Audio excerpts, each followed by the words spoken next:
आज आपण पहिला part that is mutual fund याच्यावर चर्चा करूया. म्युच्युअल फंड हा शब्द तर सगळ्यांनी ऐकलेला असेल. म्युच्युअल फंडच्या बाबतीत टीव्हीवर जाहिराती देखील प्रत्येकाने पाहिलेल्या असतील. आता म्युच्युअल फंड म्हणजे नेमकं काय? कदाचित तुमच्यातल्या काही लोकांची स्वतःची गुंतवणूक पण असू शकते. अर्थात गुंतवणूक असायला हरकत नाही. विद्यार्थी दशेपासून तुम्ही गुंतवणूक याच्यामध्ये करू शकता. हे म्युच्युअल फंड हा नेमका कन्सेप्ट काय आहे आणि याच्यामध्ये स्मॉल सेव्हिंग पण करता येते आणि बिग सेव्हिंग, मोठी सेव्हिंग पण करता येते. शॉर्ट टर्मसाठी पण सेव्हिंग करता येते आणि लॉंग टर्मसाठी पण इन्व्हेस्टमेंट करता येते. मग हा नेमका प्रकार काय आहे म्युच्युअल फंडचा, ज्याला मराठीमध्ये आपण आपल्या सोयीसाठी शब्द वापरूया परस्पर निधी. अर्थात हा शब्द लक्षात ठेवा, परस्पर निधी हा शब्द पूर्णपणे आपल्या सोयीसाठी आहे. हा अजिबात असा शब्द नाही की तो ऑफिशियल. ओके, ऑफिशियल शब्द, व्यवहारातला शब्द हा म्युच्युअल फंड असाच आहे. सो म्युच्युअल फंड म्हणजे नेमकं काय? आपल्या स्क्रीनवर दिसतंय, mutual fund is a mediator, मध्यस्थ व्यवस्था आहे. म्युच्युअल फंड ही एक अशी मध्यस्थ व्यवस्था आहे जी दोन गोष्टी, मध्यस्थ आहे म्हटल्यावर दोन कुठली तरी टोकं आहेत. सो ही दोन टोकं कुठली आहेत? एक टोक आहे इन्व्हेस्टर, इन्व्हेस्टमेंटचं, जिथे गुंतवणूक करणारी लोक आहेत, आणि दुसरं टोक असं आहे जिथे सिक्युरिटीज आहेत, प्रतिभूती आहे. सो गुंतवणूकदार काय करतो? तर गुंतवणूकदार त्याचा पैसा प्रतिभूतींमध्ये गुंतवतो. मला समजा उद्या शेअर मार्केटमध्ये पैसा गुंतवायचा आहे, पण माझा प्रॉब्लेम काय? तर मला शेअर मार्केटबद्दलची फारशी माहिती नाहीये. मग शेअर मार्केटबद्दलची फारशी माहिती नाहीये आणि अशा स्थितीत जर मी माझा पैसा गुंतवला तर भविष्यात असं होऊ शकतं की माझा पैसा डुबू शकतो, माझा पैसा मला लॉस होऊ शकतो. मग या स्थितीमध्ये मला एक्सपर्टची मदत घ्यायची आहे. मग एक्सपर्टची मदत घेण्यासाठी म्हणून म्युच्युअल फंड ही अशी एक व्यवस्था आहे जिथे ज्यांचे फंड्स मॅनेजर असतात हे मध्यस्थ म्हणून काम करतायत. आपण आपला पैसा या म्युच्युअल फंड कंपनीकडे देतो किंवा या व्यवस्थेकडे देतो आणि ही व्यवस्था किंवा हे यांचे फंड्स मॅनेजर आपला पैसा आपल्या वतीने मार्केटमध्ये, कुठल्या मार्केटमध्ये? शेअर मार्केटमध्ये, सिक्युरिटीज मार्केटमध्ये ते गुंतवतात आणि तिथे गुंतवल्यानंतर तो पैसा फिरवतात, काढतात. कुठे प्रॉफिट आहे, जास्त प्रॉफिट कुठल्या कंपनीत आहे, या सगळ्याचा अभ्यास करतात. त्या पद्धतीने ते पैशाची फिरवाफिरवी करत बसतात आणि आपल्याला जास्तीत जास्त रिटर्न कसा मिळेल असं ते बघत असतात. सो इथे स्क्रीनवर तुमच्या दिसतंय, a mutual fund is a mediator. Mutual fund ही अशी व्यवस्था आहे जी मध्यस्थ म्हणून काम करते. आता कशामध्ये काय करते नेमकी? That brings together a group of people, लोकांचा ग्रुप एकत्र आणते, म्हणजे इन्व्हेस्टर्स, आणि त्यांचा पैसा अँड इन्व्हेस्ट देअर मनी, त्यांचा पैसा एकत्र आणते. आणि हा पैसा कुठे इन्व्हेस्ट केला जातो? स्टॉक्समध्ये, बॉन्ड्समध्ये आणि इतर सिक्युरिटीजमध्ये, म्हणजे शेअर मार्केटमध्ये हा पैसा इन्व्हेस्ट केला जातो. त्याच्यानंतर म्युच्युअल फंडचा मिनिंग आणखीन डिटेलमध्ये समजून घ्यायचा प्रयत्न करूया. सेबीच्या रेग्युलेशन प्रमाणे, सेबीच्या डेफिनेशन प्रमाणे, सेबी कल्पना असेल, आपण लास्ट टॉपिकमध्ये, याच्या आधीच्या टॉपिकमध्ये या कन्सेप्ट बघितलेला आहे. सेबी म्हणजे काय? Securities exchange board of India.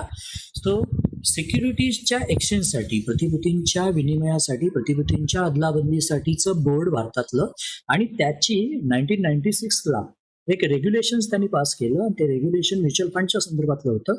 त्याच्यानुसार म्युच्युअल फंड म्हणजे नेमकं काय हे त्यांनी डिफाईन केलेलं आहे. काय म्हटलेलं आहे बघा, mutual fund is mutual fund as established in the form of a trust. So mutual fund म्हणजे काय? तर एक अशी संस्था असू शकते, बॉडी असू शकते, जी ट्रस्टच्या फॉर्ममध्ये स्थापन होते. जसं आपण ट्रस्ट वेगवेगळ्या स्थापन करतो तसं. कोणीतरी स्पॉन्सर असतो. So by a sponsor. कशासाठी? तर टू रेज अ मनी, पैसा उभा करायचा आहे, कॅपिटल फॉर्म करायचं आहे, निधी उभा करायचा आहे. निधी उभा करताना काय करतात? तर जसं आपण फंड चालवतो, बऱ्याच जणांचे बचत गट वगैरे असतात, त्यांना माहिती असेल 100 रुपयाचे युनिट असतात, ते 100 रुपयाचे शेअर्स असतील. तर मी समजा मला 500 रुपये गुंतवायचे आहेत, याचा अर्थ मी 5 युनिट घेतले किंवा 5 शेअर्स घेतले. एक शेअर, एक युनिट 100 रुपयाचा. मी गुंतवले 500 रुपये म्हणजे 5 शेअर्स घेतले. असं हे इथे through the sale of units त्यांनी तयार केले असतात आणि त्या युनिट्सची मी खरेदी करतो. म्हणजे कंपनीच्या बाजूने कंपनी, म्युच्युअल फंडची कंपनी जी आहे ती कंपनी विक्री करते. सो ते युनिट्स कंपनी विकते आणि ही कुणाला विकते? To the public or a section of the public, पब्लिकला किंवा पब्लिकच्या एका गटाला.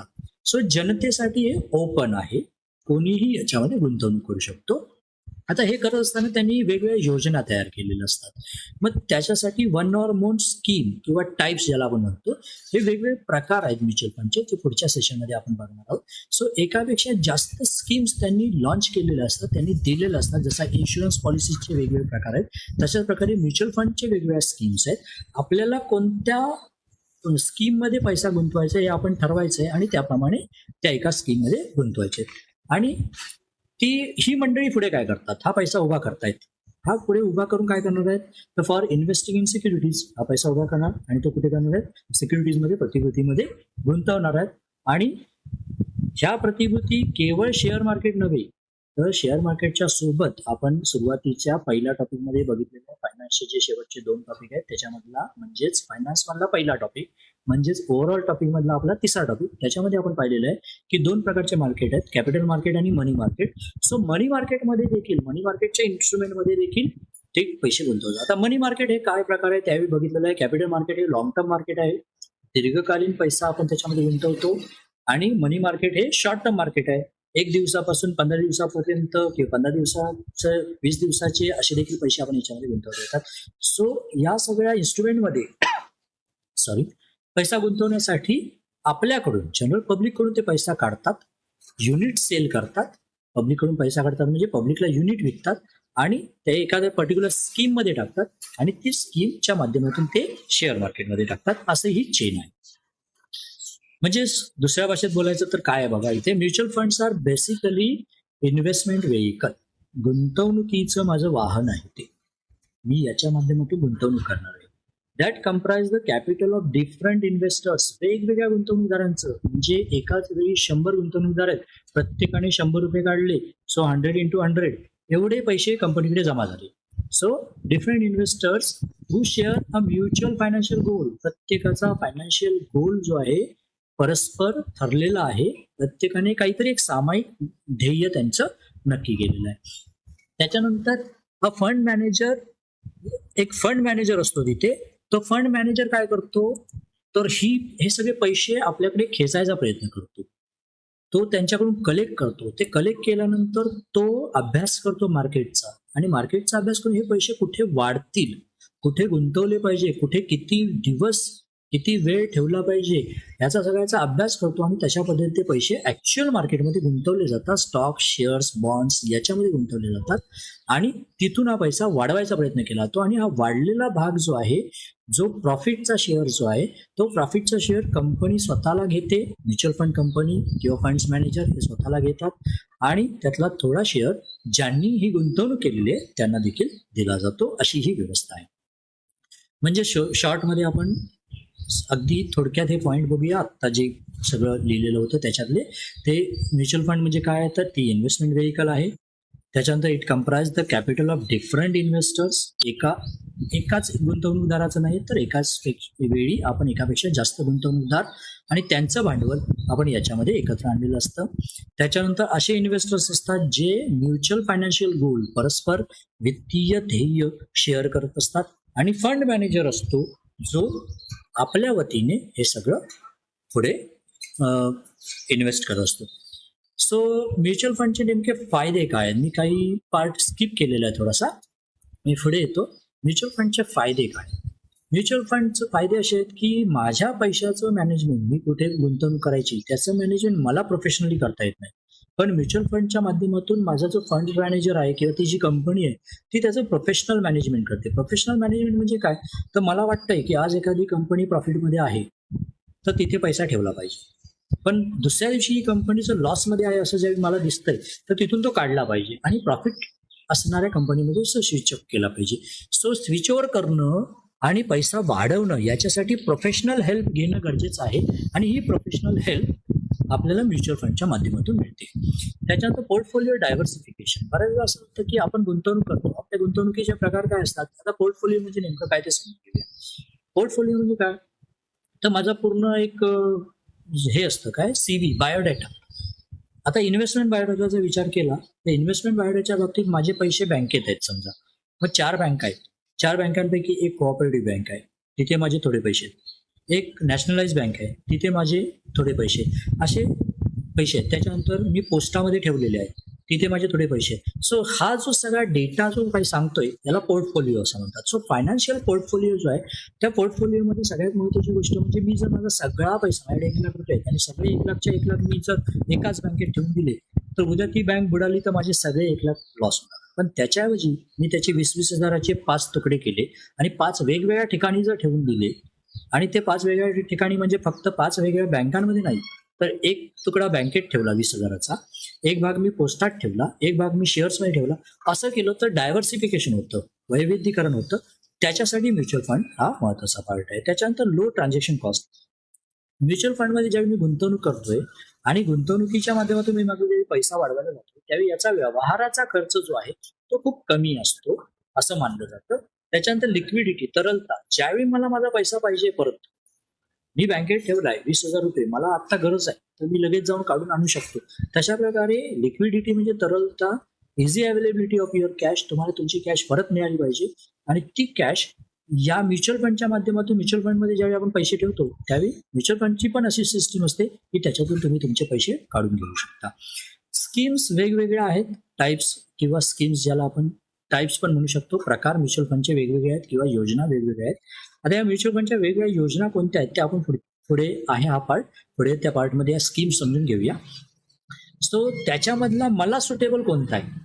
उदाहरणार्थ एखादं असं आहे की हाय रिस्क आहे, म्हणजे ज्याच्यामध्ये मी कंपनीमध्ये म्हणजे पूर्णपणे शेअर्समध्ये पैसा टाकतो आणि कंपनीचं शेअर मार्केट जशा प्रकारे हलत राहील तशा प्रकारे माझे पैसे हलणार आहेत. म्हणजे उद्या लॉस झाला तर लॉस, पण उद्या प्रॉफिट झालं तर तुफान प्रॉफिट.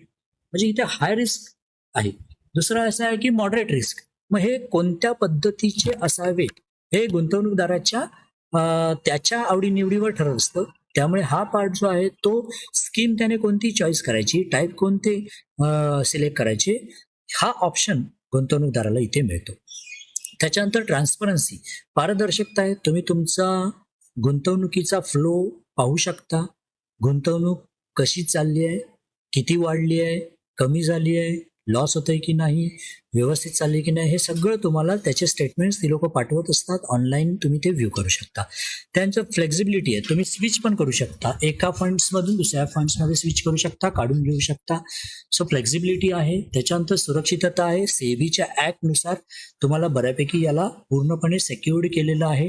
त्याच्यानंतर गुंतवणूकदारांना रिटर्न्स मिळतात. सगळ्यात महत्त्वाची गोष्ट आहे, मी माझा पैसा ज्यावेळी ठेवणार आहे तो पैसा रिटर्न बघणार आहे मी. सो रिटर्नच्या दृष्टीने जर बघितलं तर इथे वेगवेगळ्या प्रकारचे रिटर्न आहेत. एक म्हणजे शेअर्सवरचं डिव्हिडंड मला रिटर्न मिळतं, कॅपिटल गेन्स मिळतात आणि NAV, नेट असेट व्हॅल्यू जी आहे ती मला याच्यातून मिळते. सो इथे तुम्हाला एक डायग्राम दिसतो. ह्या डायग्राममध्ये पूर्ण म्युच्युअल फंडचं वर्किंग कसं हे समजावून सांगायचा प्रयत्न केलेला आहे. उदाहरणार्थ इथे तुम्हाला कर्जर दिसत असेल माझ्या माऊसचा. सो इथे इन्व्हेस्टर आहे, गुंतवणूकदार आहे. हा गुंतवणूकदार काय करतो तर त्याचे ते पैसे जो आहे तो त्या पैशाच्या माध्यमातून तो युनिट्स विकत घेतो म्युच्युअल फंडचे. आता हे म्युच्युअल फंडचे युनिट्स जे विकत घेतो त्यावेळी तो काय करतोय बघा, हे युनिट्स विकत कोणाकडून घेतोय तर या म्युच्युअल फंड कंपनीकडून घेतोय. सो म्युच्युअल फंड कंपनी जी आहे ती म्युच्युअल फंड कंपनी इथे काय करते बघा, खाली फंड्स मॅनेजर म्हणून लिहिलेलं आहे. सो फंड मॅनेजर आहेत त्या गुंतवणूकदाराकडून पैसे कलेक्ट करतात आणि हे सगळे कुठे गुंतवतात, फायनान्शियल सिक्युरिटीजमध्ये गुंतवतात. सो फायनान्शियल सिक्युरिटीज हा प्रकार आहे. फायनान्शियल सिक्युरिटीज म्हणजेच शेअर, स्टॉक वगैरे याच्यामध्ये गुंतवले जातात. त्याच्यानंतर गुंतवल्यानंतर हे पैसे वाढतात असं ॲझ्युम करूया आणि वाढले तर रिटर्न मिळाले. रिटर्न मिळाल्यानंतर हे रिटर्न सगळे कुठे जातात तर पुन्हा रिइन्व्हेस्ट केले जातात, पुनर्गुंतवणूक केली जाते किंवा गुंतवणूकदाराला परत मिळतात. अशा पद्धतीने चेन असते. सो तो एक फ्लो डायग्राम तुम्हाला दिलेला आहे. तर म्युच्युअल फंडची वाढ का होते, सध्या लोक म्युच्युअल फंडकडे जास्तीत जास्त प्रमाणात वळत आहेत, म्युच्युअल फंडकडे जायला बघतात. आता हे नेमकं का असं घडतंय त्याची कारणं समजूया. सध्या काय होतं तर मला पैसा गुंतवायचा आहे, बँकेत गुंतवला 4% वाढतोय, 5% वाढतोय, कमी वाढतोय, पोस्टात गुंतवला कमी वाढतोय. मग अशा स्थितीमध्ये म्युच्युअल फंडमध्ये कधी कधी जास्त प्रमाणात वाढतोय. मग मॉनिटरी बेनिफिट जो आहे तो मला प्राप्त करून घ्यायचा आहे. त्याच्यानंतर सध्या ह्या मॉनिटरी बेनिफिटमुळे लोक याच्याकडे अट्रॅक्ट झालेली आहे आणि हा एक फॅक्टर बनतो. म्युच्युअल फंडच्या वाढीसाठीचा रिस्पॉन्सिबल असणारा फॅक्टर. त्याच्यानंतर दुसरा पॉईंट आपण इथे बघितलेला, हाऊसहोल्ड इन्कम आणि सेव्हिंग्स वाढलेली आहे. सध्या लोक बऱ्याच ठिकाणी एका घरामध्ये 2-2, 4-4 लोक नोकरीवर जात आहेत.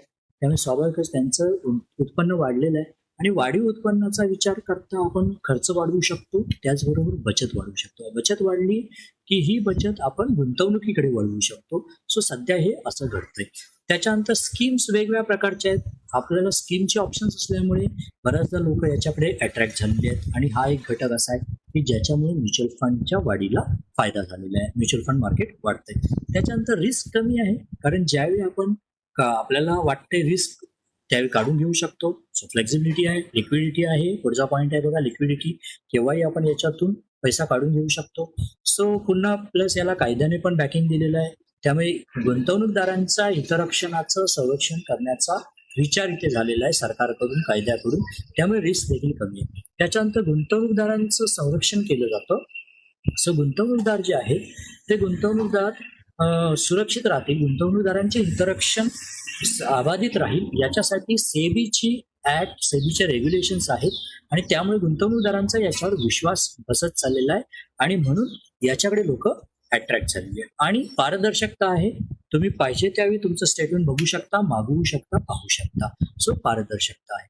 त्याच्यानंतर entry of private mutual funds. आता बऱ्याचदा असं होतं की प्रायव्हेट कंपन्या ज्यावेळी येतात त्यावेळी काहीतरी अट्रॅक्टिव्ह स्कीम्स, अट्रॅक्टिव्ह ऑफर्स घेऊन येतात. सो त्याचा फायदा या फील्डला, म्युच्युअल फंडच्या फील्डला झालेला आहे. याचं प्रोफेशनली मॅनेजमेंट होतं. फंड्स मॅनेजर कंपन्या याच्यासाठी खास प्रोफेशनली मॅनेज करण्यासाठी फंड्स मॅनेजर अपॉइंट करतात. जे फंड्स मॅनेजर चांगल्या पद्धतीने फंड्स मॅनेजमेंट केल्यामुळे आपला पैसा वाढतो आणि आपल्याला रिटर्न्स वाढतात. त्याचा फायदा इथे होतो आणि त्याच्यामुळे लोक या इन्व्हेस्टमेंटकडे अट्रॅक्ट होतात. टॅक्स सेव्हिंग फंड्स आहेत, म्हणजे जर तुम्ही याच्यामध्ये गुंतवणूक केली तर बचत होते टॅक्सची, टॅक्स वाचतो, त्यामुळे देखील लोक याच्याकडे अट्रॅक्ट झालेले आहेत. त्याच्यानंतर सिस्टमॅटिक इन्व्हेस्टमेंट प्लॅन तुम्हाला ऑफर केले जातात. सिस्टमॅटिक इन्व्हेस्टमेंट प्लॅन म्हणजे काय, तर जसं महिन्याला 100 रुपये, 500 रुपये आपण याच्यात भरत चाललोय किंवा 1000 रुपये, जसं तुम्हाला अफोर्ड तुम्ही करताय तशा पद्धतीने तुम्ही याच्यामध्ये भरत जाणार आहात. सो तशा पद्धतीच्या ऑफर्स आहेत, तशा पद्धतीच्या स्कीम्स आहेत. सो सिस्टमॅटिक इन्व्हेस्टमेंट प्लॅन पद्धत आहे याच्यामध्ये. त्याच्यानंतर अवेअरनेस आणि फायनान्शियल लिटरसी लोकांमधली सध्या वाढलेली आहे. लोकांना असं वाटतंय की पैसा वाचवला पाहिजे, गुंतवला पाहिजे, वाढवला पाहिजे आणि याच्याबद्दलची जी जागरूकता झालेली आहे, विशेषतः म्युच्युअल फंड बद्दलची पण जागरूकता झालेली आहे, त्याचा फायदा म्युच्युअल फंड इंडस्ट्रीला झालेला आहे. त्याच्यानंतर AMFI. सो AMFI म्हणजे association of mutual fund industry of India. So mutual fund industry of India याची स्थापना झालेली आहे आणि याच्या माध्यमातून कंपनीला, या पूर्ण म्युच्युअल फंड इंडस्ट्रीला कसं वाढवायचं याची स्ट्रॅटेजी त्यांनी आखलेली आहे. त्याचा फायदा म्युच्युअल फंडच्या वाढीला होतोय आणि राईट सेलिंगवर फोकस आहे. योग्य प्रकारे विक्री केली जाते, योग्य पद्धतीने विक्री केली जाते. हा सगळा प्रकार इथे होत असल्यामुळे या माध्यमातून आपले म्युच्युअल फंड वाढत आहेत. आता म्युच्युअल फंडचे वेगवेगळे प्रकार समजून घ्या. म्युच्युअल फंडच्या प्रकारांचा विचार केला तर इथे 3 पार्टमध्ये डिवाइड केलेले आहेत म्युच्युअल फंडचे प्रकार, ज्याला आपण स्कीम पण म्हणू शकतो. सो 3 पद्धतीच्या स्कीम, 3 बेसिसवर आपण या स्कीम बघणार आहोत. पहिली basis on the basis of maturity period, म्हणजे परिपक्वता कालावधी. दुसरं आहे on the basis of investment objective, गुंतवणूक उद्देश काय आहे त्याच्या आधारे, आणि अदर स्कीम्स. सो पहिला पार्ट मी बघतोय मॅच्युरिटी पिरियड. मॅच्युरिटी पिरियडचा विचार करता क्लोज एंडेड फंड्स आणि ओपन एंडेड फंड किंवा स्कीम, अशा प्रकारे 2 स्कीम्स आहेत. आता क्लोज एंडेड फंड्स म्हणजे या क्लोज असतात, एका पर्टिक्युलर पिरियडसाठी लॉक केल्या जातात. उदाहरणार्थ 5 ते 7 वर्ष. ओके.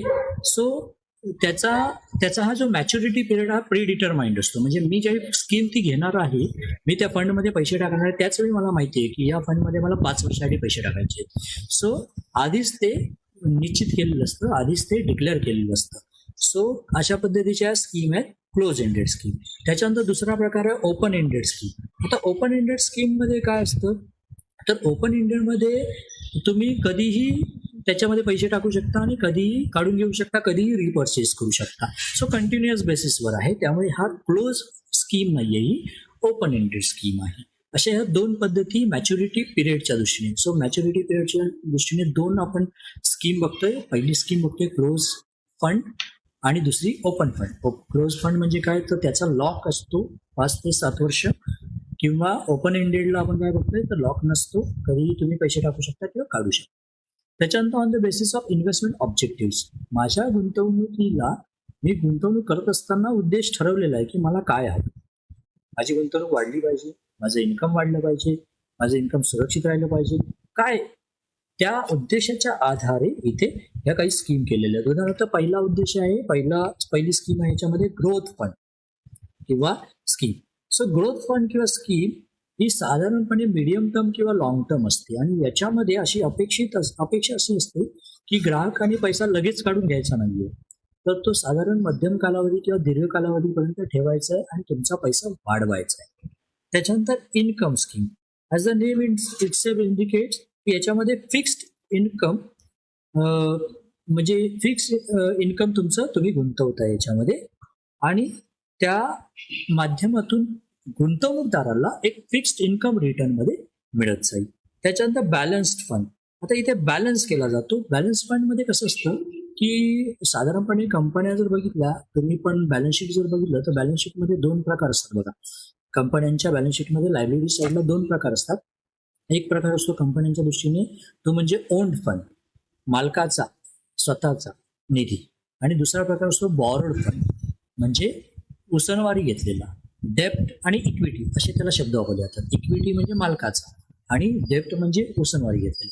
मग डेप्टमध्ये गुंतवायचे का इक्विटीमध्ये गुंतवायचे का दोन्हीमध्ये गुंतवायचे, असा हा प्रकार इथे घडत असतो. तर इथे बॅलन्स फंडमध्ये काय असतं, तर डेप्ट आणि इक्विटीचं प्रपोर्शन बॅलन्स केलं जातं. म्हणजे उद्या कंपनीच्या शेअर्समध्ये गुंतवायचे आहेत का कंपनीच्या डेप्टमध्ये गुंतवायचे आहेत, याच्यावर फंड्स मॅनेजर हा विचार करतो. मनी मार्केट स्कीम म्हणजे अशा स्कीम असतात, मनी मार्केट फंड्स म्हणजे असे फंड्स असतात की जे तुम्हाला शॉर्ट टर्मसाठी असतात, इझिली अवेलेबल असतात, ज्याची लिक्विडिटी इझी असते. हा सगळ्यात महत्त्वाचा पार्ट इथे आहे. सो इझी लिक्विडिटीसाठी लोक खास करून याच्यामध्ये पैसे टाकतात. म्हणजे मला पैसे टाकायचे आहेत पण तुम्हाला पाहिजे त्यावेळी परत मिळाले पाहिजे, दॅट इज लिक्विडिटी. ओके. त्याच्यानंतर गिल्ट फंड्स, गव्हर्नमेंट सिक्युरिटीज असतात, शासकीय कंपन्या असतात आणि शासकीय बॉन्ड्स असतात, त्याच्यामध्ये जर पैसे टाकायचे असतील तर हा प्रकार आहे गव्हर्नमेंट सिक्युरिटीज मधला इन्व्हेस्टमेंटचा प्रकार. याच्यामध्ये सगळ्यात महत्त्वाची गोष्ट म्हणजे गव्हर्नमेंट सिक्युरिटीज असल्यामुळे त्याला सेक्युर्ड असतात, हायली सेक्युर्ड असतात. त्याच्यानंतर इंडेक्स फंड्स, इंडेक्स फंड्स म्हणजे काय, तर शेअर मार्केटमध्ये जी स्टॉक इंडेक्समध्ये आहे त्याच्यामध्ये गुंतवणूक. सो असा तो प्रकार आहे.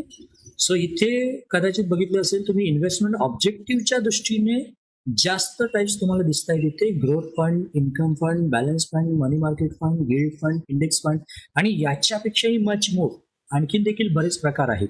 कंपन्यांनी variety of products, variety of schemes त्यांच्या बाजारात आणलेल्या आहेत. मी फक्त सॅम्पल काही प्रमुख म्हणून घेतलेले आहेत. अदर स्कीम्सकडे मी येतोय आता.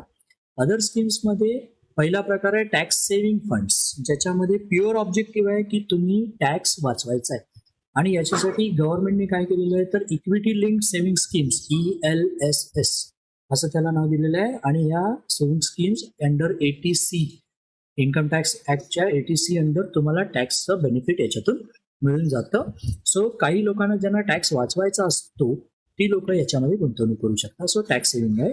नंतर दुसरा प्रकार आहे सेक्टर स्पेशल फंड्स. मला पर्टिक्युलर सेक्टर बद्दल माझं अट्रॅक्शन आहे आणि मला असं वाटतं की विशिष्ट सेक्टरमध्ये गुंतवणूक केली तर माझा पैसा वाढू शकतो, पण मी जर फंड्स मॅनेजरच्या हातात दिला तर तो फंड्स मॅनेजर त्याला पाहिजे त्या पद्धतीने पैसा टाकणार आहे कुठल्याही सेक्टरला, असं मला नकोय. म्हणून मग सेक्टर स्पेशल फंड्स योजना तयार केलेल्या आहेत त्यांनी. म्हणजे उदाहरणार्थ बँकिंग फंड्स, म्हणजे मी काय करतोय, बँकिंग फंड्सचं जर प्रोडक्ट विकत घेतलं, त्याचे युनिट जर विकत घेतले, तर मी प्रेफरन्स कशाला दिला आहे, तर माझे पैसे बँकेच्या शेअर्समध्ये, बँकांच्या सिक्युरिटीजमध्येच गुंतवले गेले पाहिजे असं मला वाटतंय. सो अशा पद्धतीने सेक्टर स्पेसिफिक फंड्स हे असतात की जे पर्टिक्युलर सेक्टर कस्टमरला डिक्लेअर केलं जातं की या सेक्टरमध्ये तुम्हाला गुंतवणूक करायची असेल तर तुम्ही ते सेक्टर्स निवडा, आणि त्या पद्धतीने त्यांनी ते प्रोडक्ट तयार केलेले.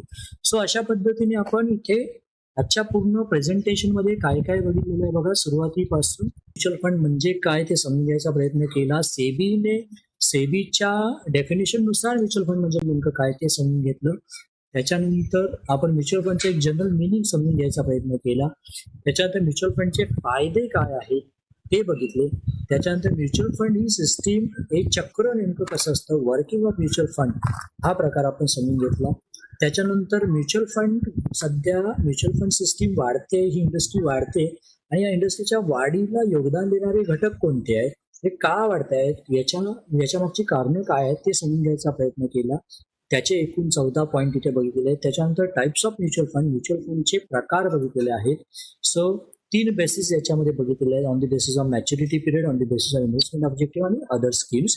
सो अशा पद्धतीने म्युच्युअल फंड याबद्दल आपण पूर्णपणे आजच्या या प्रेझेंटेशनमध्ये बघितलेलं आहे. आपल्याला हे सेशन कसं वाटलं याचा फीडबॅक देखील द्यायचा आहे.